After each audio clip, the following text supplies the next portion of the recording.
NSUI के राष्ट्रीय अध्यक्ष वरुण चौधरी ने हमारे संवाददाता नगेंद्र भाटी से खास चर्चा करते हुए गैर भाजपा दलों से अग्निवीर योजना को खत्म करने का दबाव सरकार पर बनाने की मांग की है। ये रिपोर्ट देखिए। अग्निवीर योजना का मुद्दा एक बार फिर से तूल पकड़ने लगा है। एनडीए के मुख्य घटक दल जेडीयू की तरफ से भी इस पर सरकार से दबाव बनाया जा रहा है कि अग्निवीर योजना जो है उसको हटाया जाए। इसी पर चर्चा के लिए हमारे साथ एनएसयूआई के राष्ट्रीय अध्यक्ष वरुण चौधरी हैं, उनसे बात करते हैं। वरुण, क्या मांग है आपकी? हमारी मांग ये, जब से ये स्कीम आई है, इस पॉलिसी को लेकर हमने बहुत संवाद भी करा गाँव में, शहरों में। राहुल गांधी जी भी बार बार स्कीम के बारे में बोलते रहे हैं कि पहले तो मैं स्कीम के बारे में बताना चाहूँगा, बीजेपी मोदी जी की सरकार युवाओं के साथ छल कराए, स्कीम को लाकर देश की फौज को कमज़ोर कराए। तो हमारी मांग है कि तुरंत ये सरकार इस स्कीम को स्क्रैप करे। उस स्कीम को स्क्रैप करने के साथ साथ मैं उन दलों से भी अपील करना चाहूँगा जो नॉन बीजेपी दल हैं कि आप लोग भी ये मांग करें कि आप सरकार बनाने भी जा रहे हैं, कुछ भी करने जा रहे हैं, तो पहले इस स्कीम को स्क्रैप करें, उसके बाद किसी का समर्थन दें। क्योंकि तमाम करोड़ों नौजवानों साथियों के एक सपने तोड़ने का काम इस स्कीम ने करा।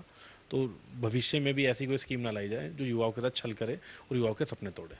अच्छा, अभी जेडीयू की तरफ से भी मांग उठाई जा रही है। हालांकि अभी तो सरकार का कोई प्रारूप भी नहीं है, लेकिन अभी से ही उन्होंने मांग रख दी है। यूसीसी और अग्निवीर योजना की यदि बात करें तो इस पर फिर से विचार करने की बात वो कह रहे हैं सरकार से। अगर ऐसी बात करिए जेडीयू ने, तो मैं इस चीज़ की तारीफ करना चाहूँगा, करिए। लेकिन साथ के साथ उनको खाली बोलना नहीं पड़ेगा। अगर वो वास्तव में स्कीम चाहते हैं तो उसके बाद समर्थन दें, पहले पॉलिसी स्क्रैप कराएं अगर समर्थन भी करना है। ऐसा ना हो खाली एक जुमला बन के रह जाए कि हाँ हम इन चीज़ों पर समर्थन कर रहे हैं। और इमीडिएटली सरकार को ये पॉलिसी स्क्रैप करनी चाहिए। बार बार हमारी पूरी पार्टी बोलती आई है और हम लोगों ने तो वादा भी करा था अगर कांग्रेस पार्टी की सरकार बनती नेदरलैंड्स की, तो सबसे पहला काम अगर हम कुछ कर रहे होते आज, तो इस पॉलिसी को स्क्रैप करने का काम कर रहे होते हैं। अच्छा, अग्निवीर योजना की यदि बात करें तो जो युवा अभी जुड़ चुके हैं या जॉब कर रहे हैं अग्निवीर के तौर पर, उनका क्या होगा? उनको किस तरह से आगे उनकी तो पूरी मांग करी थी कि अग्निपथ पॉलिसी को हम स्क्रैप करेंगे। साथ के साथ 1.5 लाख बच्चा ऐसा बच्चा है जो इस पॉलिसी के आने के कारण उसकी नौकरी नहीं लग पाई थी। उसका फिजिकल फिटनेस टेस्ट कंप्लीट हो चुका था, एंट्रेंस हो चुका था, लेकिन उन्होंने नई पॉलिसी लाई तो उन बच्चों की भर्तियां रुक गई थी। तो उन 1.5 लाख बच्चों को परमानेंट करना चाहिए, उनको नौकरी देनी चाहिए। साथ के साथ जो लोग अग्निपथ स्कीम के माध्यम से अग्निवीर बन गए कि 4 साल में जिन लोगों को रिटायरमेंट मिल जाएगी, उनको भी पुरानी स्कीम के माध्यम से पक्का करना चाहिए। हमारी मांग पहले भी थी, दोबारा भी हमारी ये मांग है। इसलिए हम चाहते हैं पॉलिसी स्क्रैप हो और जो लोग ऑलरेडी भर्ती हो चुके हैं उनको भी सरकार परमानेंट करे। राहुल गांधी भी इस मुद्दे को पूरे चुनाव में उन्होंने उठाया है और जो अग्निवीर के जरिए आर्मी में गए थे उनसे भी उन्होंने बात की थी, उनका भी विरोध देखने को मिला था। तो अब जिस तरह से जेडीयू की तरफ से आवाज उठाई जा रही है सरकार से, उसी तरह से आप क्या चाहते हैं कि जो दूसरे दल हैं एनडीए के, उनकी तरफ से क्या कहा जाए? मैं सभी दलों से जो नॉन बीजेपी दल है, देखो बीजेपी तो युवाओं के साथ छल करती आई है, बीजेपी से मैं नहीं कहना चाहूँगा वरना अभी तक वो स्कीम को वापस ले चुके होते। जितने नॉन बीजेपी दल है मैं सबसे अपील भी करना चाहूँगा, आज मैंने बोला भी है मीडिया के माध्यम से, यहाँ भी मैं बोल रहा हूँ मीडिया के माध्यम से, कि सभी दलों को इस पॉलिसी को स्क्रैप कराने की बात करनी चाहिए।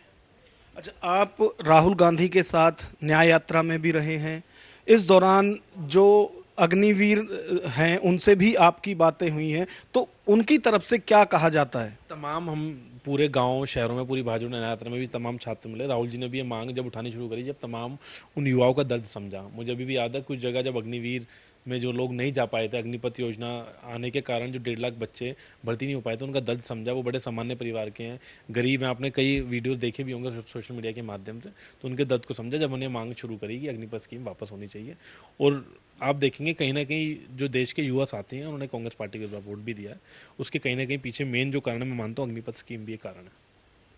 बिल्कुल, तो लगातार कांग्रेस अग्निवीर योजना का विरोध करती रही है। इसके लिए न्याय यात्रा भी निकाली गई थी और जो पॉइंट थे उसमें न्याय यात्रा में, उसमें एक युवाओं को जो न्याय देने की बात थी उसमें ये योजना भी थी। अब एनडीए के जो घटक दल हैं वो भी इसके खिलाफ आवाज उठाने लगे हैं और इसका स्वागत ना सिर्फ एनएसयूआई बल्कि कांग्रेस की तरफ से भी किया जा रहा है। कैमरामैन राजेश तिवारी के साथ नगेंद्र भाटी, एएमवी नेटवर्क, दिल्ली।